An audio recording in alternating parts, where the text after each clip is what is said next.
আল্লাহ তাআলা আরশে আজিম থেকে প্রথম আসমানে চলে আসেন।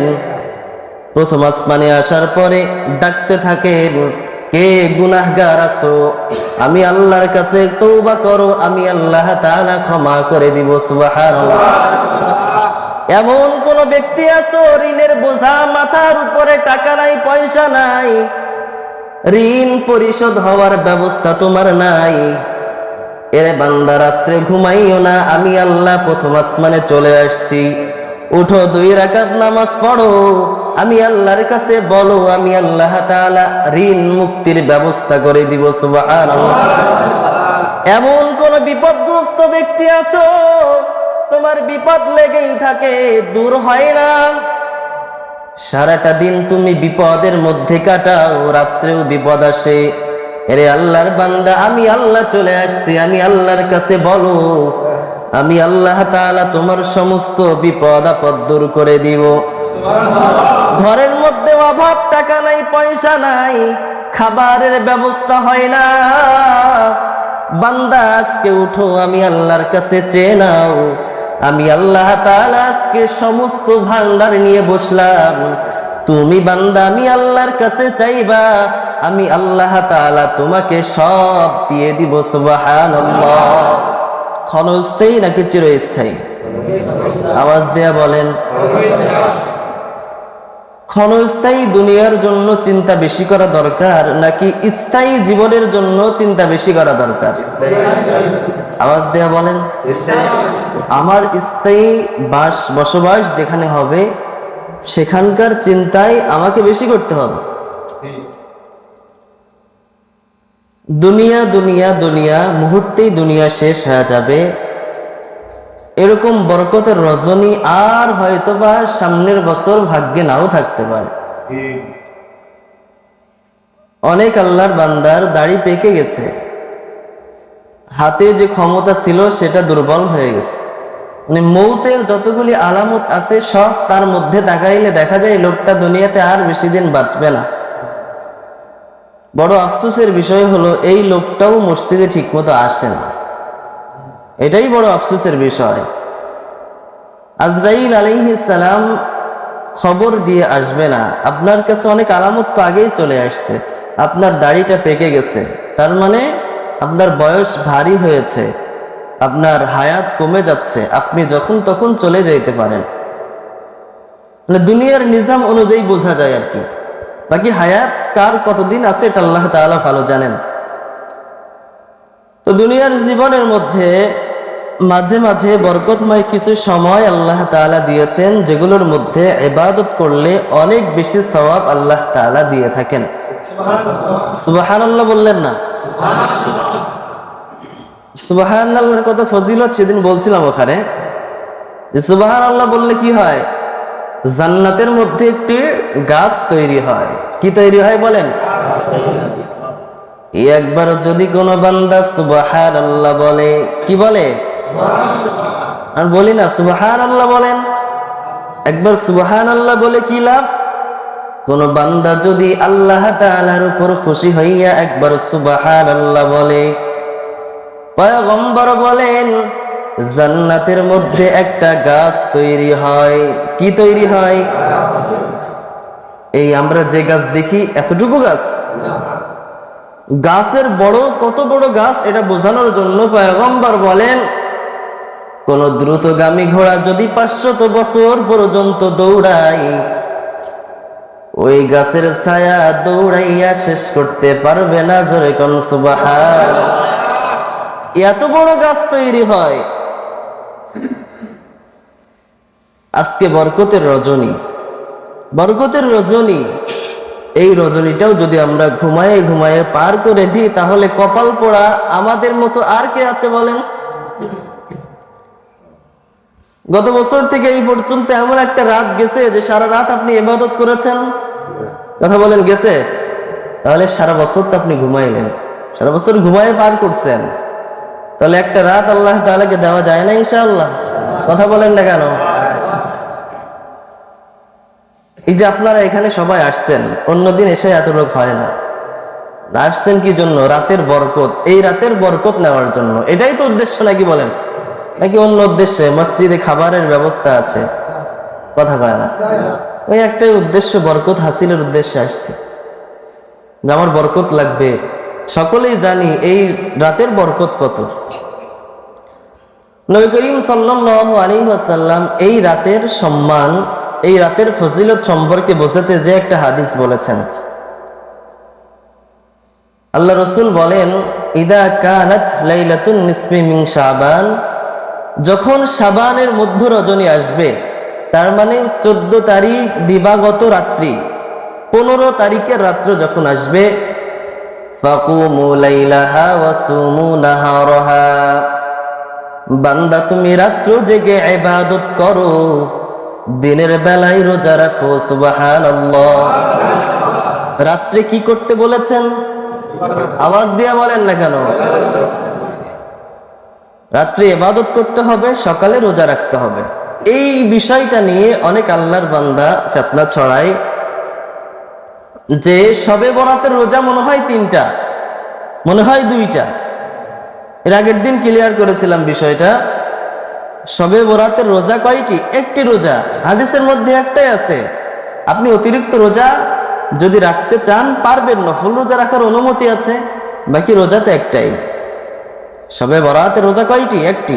হাদিসের মধ্যে আসছে, ফাকুমু লাইলাহা ওয়া সুমু ইয়াওমাহা, রাত্রে ইবাদত করো, দিনের বেলা কি রাখো? রোজা রাখো। হাদিসের, আচ্ছা আপনারা বলেন, রোজা না খেয়ে থাকার নাম নাকি খেয়ে থাকার নাম? আওয়াজ দেয়া বলে না, না খেয়ে থাকার নাম। যদি না খেয়ে থাকার নাম রোজা হয়, পয়গম্বর বলেছেন রোজা রাখতে, আমি আপনি রোজা না রাখা যদি হালুয়া রুটির আয়োজন করি, হবে নি রোজা? কথা বলেন, হবে? পয়গম্বর বললেন, বান্দা রাত্রে ইবাদত করো, দিনের বেলা তুমি রোজা রাখো। এরে বান্দা, কোথাও হালুয়া রুটির কোনো কথা নাই। তাহলে আমাকে বলেন, আমরা হালুয়া রুটির কথা কোথায় পাইলাম? কোথায় পাইলাম বলেন? শবে বরাত যখন আসে সকলে এটাই জানি, আজকে রুটি বানাইতে হবে, খাবারের ব্যবস্থা করতে হবে, ইত্যাদি করতে হবে। পয়গম্বর বললেন রাত্রে ইবাদত করে, দিনের বেলা রোজা রাখো। এর মধ্যে হালুয়া রুটি আছে? আওয়াজ দিয়ে বলেন, আছে? কোনো কিছু নাই। অপর হাদিসের মধ্যে পয়গম্বর বলেন যে এই রাত্রে আল্লাহ তাআলা সমস্ত বান্দাদেরকে মাফ করে দেয়, তবে যে ব্যক্তি মুশরিক হবে এবং বিদ্বেষ ভাব পোষণকারী হবে, এই 2 ব্যক্তি ছাড়া। কয় ব্যক্তি ছাড়া? 2 ব্যক্তি। আল্লাহ তাআলা সকলকে মাফ করে দিবেন 2 ব্যক্তি। 1 নম্বর, কথা বলেন, মুশরিক, যে ব্যক্তি আল্লাহ তাআলার সাথে শিরক করে। 2 নম্বর, বিদ্বেষ ভাব পোষণকারী, অর্থাৎ ঝগড়াকারী। এক কথাই কোনটা? ঝগড়াকারী। ঝগড়া কথা যখন আসলো, বলি নিফাকের আলামত কয়টি? আওয়াজ দেয়া বলেন, কয়টি? 3টি। অন্য রাওয়াতে 4টি আছে। 1 নম্বর হলো ইদা হাদ্দাসা কাযিবা, যখন কথা বলে মিথ্যা কথা বলে। কি বলে? মিথ্যা কথা বলে। এর আরেকটা হলো কথায় কথায় বকাবাজি করে, কারোর সাথে ঝগড়া বাঁধলে গালাগালি আসে, গালাগালি করে। এটা হলো মুনাফিকের আলামত। তো যেটা বলতেছিলাম, আল্লাহ তাআলা এই রাত্রিতে সমস্ত মানুষকে মাফ করে দেয় 2 ব্যক্তি ছাড়া। কয় ব্যক্তি ছাড়া? 2 ব্যক্তি। 1 নম্বর বিদ্বেষ ভাব পোষণকারী, 2 নম্বর মুশরিক। তো আমার আপনার মধ্যে যদি শিরিক থাকে, মাপ পাবো এই রজনীতে? আওয়াজ দেওয়া বলেন, পাবো? অপর হাদিসের মধ্যে পয়গম্বর বলেন, আম্মা জানা আয়েশা থেকে বর্ণিত, পয়গম্বর আরবী আলাইহিস সালাম আম্মা জানা আয়েশার সাথে রাত্রে ঘুমিয়ে আছেন। হঠাৎ করে যখন আম্মা জানা আয়েশার ঘুম ভেঙে গেল, পাশে তাকায় দেখে নবী ঘরের মধ্যে নাই। আম্মা জানা আয়েশা মনে করলেন হঠাৎ করে মনে হয় অন্য বিবির কাছে গেছেন, এজন্য ঘর থেকে বের হলেন। তালাশ করতে করতে পয়গম্বরকে পাইলেন মদিনার কবরস্থান জান্নাতুল বাকিতে। কোথায় পাইলেন? এরে আল্লাহর বান্দা, জান্নাতুল বাকিতে পয়গম্বরকে পাইলেন। আয়েশাকে দেখার পরে পয়গম্বর বললেন যে, আয়েশা জানো আজকে কোন রাত্র? আজকে এমন এক বরকতের রাত, আজকে রাতটা হলো লাইলাতুম মিন নিসফি শাবান, শাবানের মধ্য রজনী। ও আয়েশা জেনে রাখো, এই রাত্রে আমার আল্লাহ তাআলা আরশে আজিম থেকে প্রথম আসমানে চলে আসেন। প্রথম আসমানে আসার পরে ডাকতে থাকেন, কে গুনাহগার আছো? আমি আল্লাহর কাছে তওবা করো, আমি আল্লাহ তাআলা ক্ষমা করে দিব। সুবহানাল্লাহ। এমন কোন ব্যক্তি আছো ঋণের বোঝা মাথার উপরে, টাকা নাই, পয়সা নাই, ঋণ পরিশোধ হওয়ার ব্যবস্থা তোমার নাই? এরে বান্দা, রাত্রে ঘুমাইও না, আমি আল্লাহ প্রথম আসমানে চলে আসছি। উঠো, 2 রাকাত নামাজ পড়ো, আমি আল্লাহর কাছে বলো, আমি আল্লাহ তাআলা ঋণ মুক্তির ব্যবস্থা করে দিব। সুবহানাল্লাহ। এমন কোন বিপদগ্রস্ত ব্যক্তি আছো, তোমার বিপদ লেগেই থাকে, দূর হয় না, সারাটা দিন তুমি বিপদের মধ্যে কাটাও, রাত্রেও বিপদ আসে। এরে আল্লাহর বান্দা, আমি আল্লাহ চলে আসছি, আমি আল্লাহর কাছে বলো, আমি আল্লাহ তাআলা তোমার সমস্ত বিপদ আপদ দূর করে দিব। ঘরের মধ্যে অভাব, টাকা নাই, পয়সা নাই, খাবারের ব্যবস্থা হয় না, বান্দা আজকে উঠো, আমি আল্লাহর কাছে চেয়ে নাও, আমি আল্লাহ তাআলা আজকে সমস্ত ভান্ডার নিয়ে বসলাম। তুমি বান্দা আমি আল্লাহর কাছে চাইবা, আমি আল্লাহ তাআলা তোমাকে সব দিয়ে দিব। সুবহানাল্লাহ। আমার আল্লাহ তাআলা এত দয়া করে মায়া করে প্রথম আসমানে আসলো বান্দা তোমাকে দেওয়ার জন্য নিয়ামত, কিন্তু বান্দা কত বড় কপাল খারাপ, রাত্রে ঘুমিয়েছে, উঠতেছে সকাল 8টায়। রাত্রে ঘুমিয়েছে, উঠতেছে সকাল 8টায়। আল্লাহ তাআলা রাত্রে এসেছেন কখন জানেন? লিগুরুবিশ শামসি, যখন সূর্য অস্ত গেছে তখন আসছে। যখন সূর্যটা পশ্চিমে ডুবে গেল, আল্লাহ তাআলা 1 সেকেন্ড দেরি করে নাই, চলে আসছে প্রথম আসমানে। সারা রাত্র আল্লাহ তাআলা বসে আছেন কোন আসমানে? আওয়াজ দিয়ে বলেন, কোন আসমানে? এই যে আসমানটা দেখা যায়, এই আসমানে আল্লাহ তাআলা চলে আসছেন। আরে আল্লাহর বান্দা চলে আসছে, থাকবে কোন পর্যন্ত? হাত্তা ইয়াতলু আল ফাজর, ফজর উদিত হওয়ার পর্যন্ত আল্লাহ তাআলা থাকবেন। সময় ফুরিয়ে গেছে নাকি আছে? 8টা বাজে, ফজর হয়তোবা 5টা 20-এ, যত সম্ভব তত সময় আল্লাহ তাআলা থাকবেন। বান্দা জিন্দেগিতে অনেক গুনাহের কাজ করেছি, তাওবা করার সময় চলে আসছে। বান্দা রাত্রে না ঘুমাইয়া আল্লাহর কাছে তাওবা করতে হবে। আয় আল্লাহ তাআলা, জিন্দেগিটা গুনাহের মধ্যে কাটিয়েছি, তাওবা করতেছি। ও আল্লাহ তাআলা, আমি এমন গুনাহগার, আমার মা যদি জানতো আমাকে সন্তান বলে পরিচয় দিত না। এমন অনেক বান্দার গুনাহ আছে, ওই বান্দা ছাড়া আর কেউ জানে না। ওই গুনাহের কথা যদি গ্রামবাসী জানতো, এলাকায় রাখতো না, তাড়ায় দিত। ওই গুনাহের কথা যদি বাবা জানতো, সন্তান বলে একবারও পরিচয় দিত না।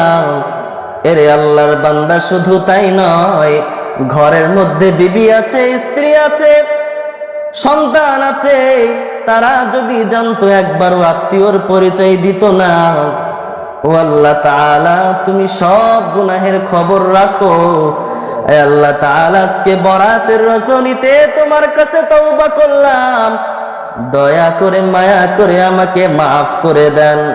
এভাবে ইস্তেগফার তওবা করা যাবে কিনা? সকলে বলেন যাবে নি? আওয়াজ দিয়া বলেন যাবে নি? তওবা করা যাবে ইনশাআল্লাহ।